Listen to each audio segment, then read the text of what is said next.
சௌமி, இங்கே பார். நீ என்ன சாப்பாடு செய்யட்டும் இன்னைக்கா? கோயில் திருவிழா தான் முடிஞ்சிருச்சுல. ரொம்ப நாளா வந்து நான்வெஜ்ஜே சாப்பிடாம இருந்தோம்ல. ஆமாம். இன்னைக்கு பிரியாணி சாப்பிடலாம்.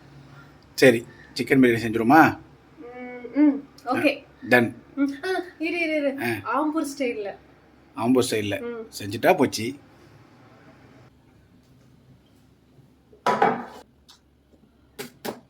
ஆம்பூர்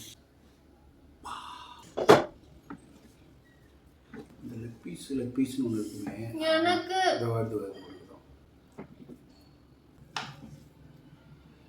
சூப்பர். எனக்கு ஒரு லெக் பீஸ். வாடா தம்பி. அதான பார்த்தேன். பாவம்ல அந்த கோழி. நீ கேட்டதுனால தான் ஆம்பூர் ஸ்டைல் பண்ணியிருக்கேன். நல்லாக்கா? சூப்பர். சூப்பரா? ஓகே. லெக் பீஸ் ஆவி பறக்க இருக்கு. என்ன சாப்பிட்ற நீ? நான் சாப்பிட்டு கட்டுறேன். சுடு. இன்னைக்கு கண்டிப்பாக நான் சாப்பிட்டு முடிக்கிறதுக்கு 1 hour ஆகும். வெங்காயம் எல்லாத்தையும் சேர்த்து வச்சு